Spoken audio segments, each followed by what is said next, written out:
దేశంలో అన్ని చేంజ్ అయ్యాయి, మీ నగలు కూడా చేంజ్ చేయండి. మీ పాత నగకు గ్రాముకి 150 రూపాయలు ఎక్స్ట్రా పొంది కొత్త నగలు తీసుకోండి.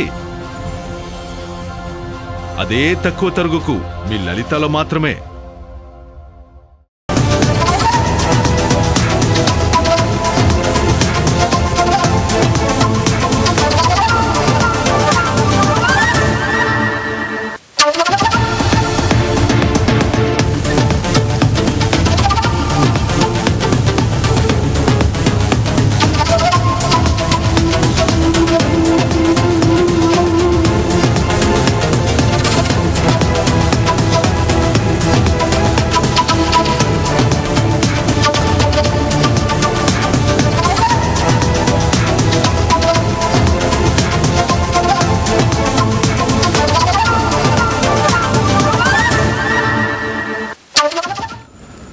కాసేపట్లో ఎన్డీఏ పార్లమెంటరీ పార్టీ సమావేశం కాబోతోంది. ఈ సమావేశానికి ఎన్సీపీఐ నుంచి 20 మంది ఎంపీలు హాజరు కాబోతున్నారు.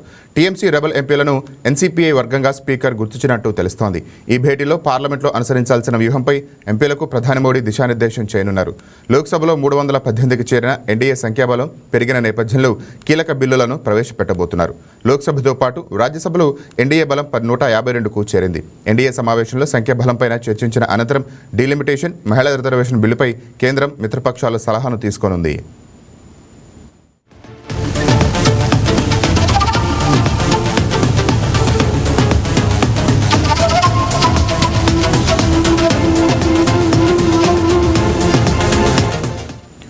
దీనిపై మరింత సమాచారం మా ఇన్పుట్ ఎడిటర్ శ్రీనివాస్ ఫోన్ ద్వారా అందిస్తారు. రైట్ శ్రీనివాస్, చెప్పండి, ఎన్డీఏ పార్లమెంటరీ పార్టీ సమావేశం కాబోతుంది, దానిపైన అప్డేట్స్ ఏంటి?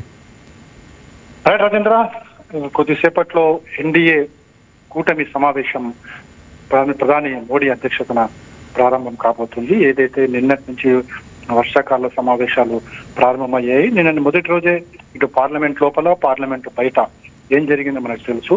పార్లమెంట్ వెలుపల ఏదైతే సీజేపీ చేసిన హంగామా కావచ్చు, లోపల విపక్ష కూటమి ఇండియా కూటమి చేసిన ఆందోళన కావచ్చు, అన్నీ కూడా చూసిన తర్వాత ఈరోజు ఎన్డీఏ పక్షం భేటీ కాబోతుంది. ప్రధానంగా పార్లమెంట్ లో అనుసరించాల్సిన వ్యూహాలు, విధానాలు, నిర్ణయాల మీద ఈరోజు ఈ చర్చ జరగబోతుంది. ఎందుకంటే పలు కీలక నిర్ణయాల మీద ఎన్డీఏ ఈ పార్లమెంట్ సమావేశాల్లో కొన్ని నిర్ణయాలు తీసుకోబోతుంది. ఏదైతే గతంలో ఉమెన్స్ బిల్లుకి సంబంధించి కావచ్చు, అదేవిధంగా నియోజకవర్గాల పునర్విభజీకరణకు సంబంధించిన బిల్లులు కావచ్చు, ఇవన్నీ కూడా హోల్డ్ చేయబడ్డాయి. ఎందుకంటే సరైన మెజారిటీ లేక ఇవన్నీ కూడా ఆగిపోవడం జరిగింది రాజ్యసభలో.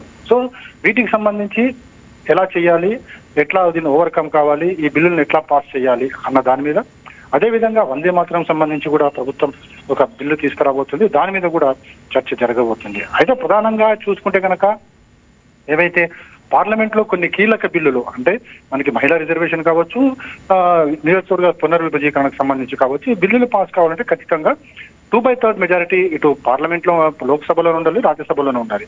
సో ఈ మీదకు కీలక బిల్లులు పాస్ చేసే క్రమంలో ఎట్లా మెజారిటీ ఎట్లా తీసుకురావాలన్నది ఇప్పుడు ప్రధానంగా ఎన్డీఏ చర్చించబోతుంది. ఎందుకంటే ఇప్పటికీ లోక్సభకు సంబంధించి మనం చూసుకుంటే కనుక సంఖ్య చాలా అమాంతంగా పెరిగిందని చెప్పొచ్చు. గతంలో 292 ఎంపీల మద్దతు ఉండేది మొత్తం. అంటే ఇటు బీజేపీ కావచ్చు, టీడీపీ కావచ్చు, అదేవిధంగా శివసేన కూటమి నుంచి కావచ్చు, ఇలా ఎన్డీఏ కూటమి మొత్తం 292 మంది సభ్యులు మాత్రమే ఉండేవారు.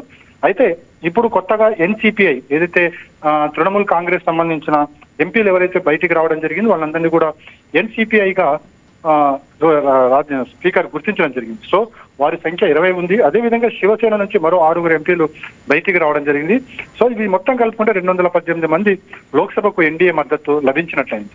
అయితే లోక్సభలో బిల్లులు పాస్ అయినప్పటికీ కూడా రాజ్యసభకు సంబంధించి బిల్లులు పాస్ కావాలంటే 2/3 మెజారిటీ అంటే కాస్త కష్టంగానే ఇప్పటికి కూడా ఉంది. ఎందుకంటే ప్రస్తుతం అయితే ఎన్డీఏ కూటమికి 152 మంది రాజ్యసభ సభ్యుల మద్దతు ఉంది. కానీ 2/3 మెజారిటీ రావాలంటే 164 ఎంపీల మద్దతు కావాలి. ఇంకా మనం చూసుకుంటగా 12 మంది సభ్యుల మద్దతు ఎన్డీఏకి అవసరమవుతుంది కీలక బిల్లులు పాస్ చేయాలనుకుంటే. సో ఈ కీలక బిల్లుల విషయంలో ఎలా వ్యూహ రచన చేయాలి అంటే సభ్యులను గైర్హాజరు చేయడమా, లేకపోతే తటస్థంగా ఉండేలా చేయడమా, ఎలా అన్న దాని మీద కూడా ఈరోజు చర్చించబోతున్నారు. మొత్తానికైతే గతంలో విగిపోయిన బిల్లులు ఈసారి ఖచ్చితంగా పాస్ చేసుకునే అవకాశం ఉంటుందా? రాజేంద్ర, అదే చెప్తున్నాం. ఇప్పుడున్న విషయంలో పార్లమెంట్ కు సంబంధించి లోక్సభలో అయితే 318 మంది ఎంపీల మద్దతు ఉంది కాబట్టి అక్కడ ఈజీగా పాస్ అయిపోతుంది. కానీ రాజ్యసభకు సంబంధించి 2/3 కావాలంటే 164 మంది ఎంపీల మద్దతు కావాలి. కానీ ప్రస్తుతానికైతే 152 మంది ఎంపీల మద్దతు మాత్రమే ఎన్డీఏకి ఉంది. అంటే ఇంకో 12 మంది ఎంపీల మద్దతు కావాల్సింది. సో ఈ మద్దతును కూడగట్టాలనుకుంటే కనుక ఖచ్చితంగా ఇక్కడ వ్యూహం చేయాల్సి ఉంటుంది. అంటే సభ్యులని ఏదైతే ప్రతిపక్ష పార్టీకి సంబంధించిన సభ్యులను గైరాజరు చేయడమా, తద్వారా 2/3 మెజార్టీ తెచ్చుకోవడమా, లేకపోతే తటస్థంగా ఉండేలా చేయడమా అనేది ఒక వ్యూహాత్మకంగా రచించాల్సి ఉంటుంది. దీని మీద చర్చ జరుగుతుంది. ఒకవేళ కనుక దీంట్లో ఎన్డీఏ సక్సెస్ కాగలిగితే గతంలో ఏవైతే బిల్లులు వీగిపోయాయో వాటన్నిటిని కూడా మళ్ళీ పాస్ చేసుకునే అవకాశం ఉంది. సో ఇప్పుడున్న పరిస్థితుల నేపథ్యంలో దాదాపుగా పాస్ చేసుకోగలుగుతామని చెప్పేసి ఎన్డీఏ అయితే ధీమా వ్యక్తం చేస్తుంది. మళ్ళీ చూడాలి మళ్ళీ లోక్సభ రాజ్యసభ సమావేశాల తర్వాత పరిస్థితులు ఎలా ఉంటాయి, తటస్థంగా ఎంతమంది ఎంపీలు ఉండబోతున్నారు, లేదా డైరెక్ట్ గా ఎంతమంది ఎంపీలు ఎన్డీఏ కూటమికి సపోర్ట్ చేస్తారు, లేదా ఎంతమంది గైర్హాజరు అవుతారు అనే దాని మీదనే మొత్తం బిల్లుల పాస్ అనేది డిపెండ్ అయి ఉంటుంది. Rajendra. Right, thank you Srinivas.